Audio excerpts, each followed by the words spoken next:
You're listening to More Than Steps, the podcast where we geek out on how belly dance works, one coffee run at a time. I'm your hostess, Nadira Jamal. This is part 5 of a multi-part series on judgmental comments in the belly dance world. This episode can stand on its own, but if you'd rather start at the beginning, go ahead and start from the episode titled Walking on Eggshells. In this series so far, we've been talking about the danger of judgmental comments, but we've been focusing on comments that you hear about other dancers or comments that are made directly to you by other people. But sometimes the biggest source of negativity in your life isn't other people. So what can you do when that catty whisperer is you? Now, I'd like to start by telling you about where that term catty whisperer comes from. In 2011, I was asked to teach at the MECTA Professional Dance Conference and Retreat. And I was thrilled to be asked, but it seriously pushed my perfectionism buttons. Now, I have a weird kind of perfectionism. I am totally fine with being a beginner. If I'm new at something, I can be awful, I can enjoy the process, I can mess up all I want to. But once I get to that place of being competent, I feel like I suddenly have to be perfect. And especially once I publicly own my own competence, whether that's teaching something, commenting on it in forums, etc., I feel like I can't ever make a mistake. And this event was my first national workshop gig.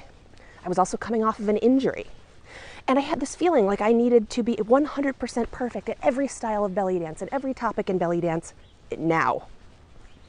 Now, luckily, the PDCR also had a really special event going on, which was sessions with a life coach named Penny Collins, who's also a dancer. And Penny helped me to see that I was holding myself to standards that were higher than I would ever expect from anyone else. In fact, I was holding myself to higher standards than I would ever allow someone else to suggest for me. And one thing that really helped that Penny asked me to do was to name that critical voice so I could separate it from myself. And so I named my little internal voice the catty whisperer. She's that dancer who stands in the back row and says, I could do that better. She even had me draw a picture of her, write down all the things she was saying to me, and then step all over it. And it helped. A lot. Perfectionism is still a struggle for me, and the catty whisperer still tells me all the ways that I'm wrong and all the ways that I'm not good enough. But now that I see her for what she is, it's a lot easier to not believe her. And chances are you have a catty whisperer in your head too. So how do you take away the power that it has over you? Well, the first step is to identify your catty whisperer. What kinds of things does it say? And believe me, writing them out on paper really helps them get out of your head, and that helps you not believe them. What does this voice sound like? Does it sound male or female? Is it openly critical, dismissive, domineering, or disdainful? Or more dangerously, is that voice sweet and couched in concern for you? Does it tell you how much it wants to empower you and make you better? And when is it most likely to whisper in your ear? Is it before a performance? During a show? When you're practicing? Or when you're tackling a particular type of project? Once you've identified your whisperer, it helps to get down to the root of what's going on. Does this voice sound like anyone you know? Sometimes it takes on the voice of someone from your life or from your past. And that can be someone who actually said critical things about you. But sometimes your catty whisperer can take on the mask of someone whose opinion you value, even if they've never been critical of you before. Can you remember hearing similar comments at any point in your life? This might be recently, or it might go back a really long way. Those comments may have come in the same tone or had the same content, or they could be totally different. But is there anything similar that's happened before? For example, I was taught at a young age that it's important to present yourself to the world in a certain way. That if you dress just right and speak just right, then people will treat you with respect. And that was taught to me as a life skill, as a tool to get people to treat you well and gain access to a better life. And it did actually help with those things, but it also ingrained this idea in me that people are constantly judging you based on how you look, and that any flaw in your appearance makes you less worthy of respect. And needless to say, that has not been a healthy force in my life. So looking for these patterns in your life of other types of critical whisperings that you've received can really help you separate and stop believing them.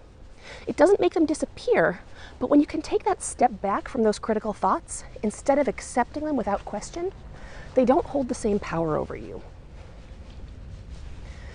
Another thing that helps is to externalize your catty whisperer. One of the reasons why this voice has so much power over you is that you think it's you speaking. You think that it's your best self giving you helpful, constructive advice, but it's not. This is your most fearful self, what people call your inner critic. And the thing is that your inner critic actually speaks to you out of love. It's trying to protect you. It sees that you're facing something that you're afraid of. It sees that fear and believes that you're genuinely in danger. And so it tries to protect you from that threat by convincing you to avoid risks, by hiding out and playing small. But the thing is that growth requires risks. You can't learn to ride a bike or even to walk if you're not willing to risk falling. And so I recommend that you do what Penny had me do and create a persona for your inner critic. Give it a name. Describe its MO, what it looks like, what it sounds like, and maybe draw a picture. And when you hear its voice, picture it as somebody else speaking to you, not as the messaging is coming from inside yourself. You can say, oh, that's just the catty whisperer. Another thing to do is to thank that voice and dismiss it. Remember, your inner critic is trying to protect you. As hurtful and destructive as it can be, its job is to keep you safe, and that's what it's trying to do. So instead of trying to squash it down, just thank it and let it go. Say, thanks. I know you're trying to help, but it's okay. I've got this. You may never banish it permanently, but that can help a whole lot. And the last thing to do is to make sure that you catch yourself when you criticize others. Being critical of other people and being critical of yourself tend to go hand in hand. And when you make judgmental comments about other people, you tend to internalize them. The opposite is also true. When you're hurting, you're more likely to project your feelings of unworthiness onto other people. This hurts you, and it adds unnecessary negativity to the dance world. So watch out for gossipy conversation, especially online discussion. There is something about the comments section that brings out this mob mentality in otherwise well-meaning folks. And catch yourself when you say critical things.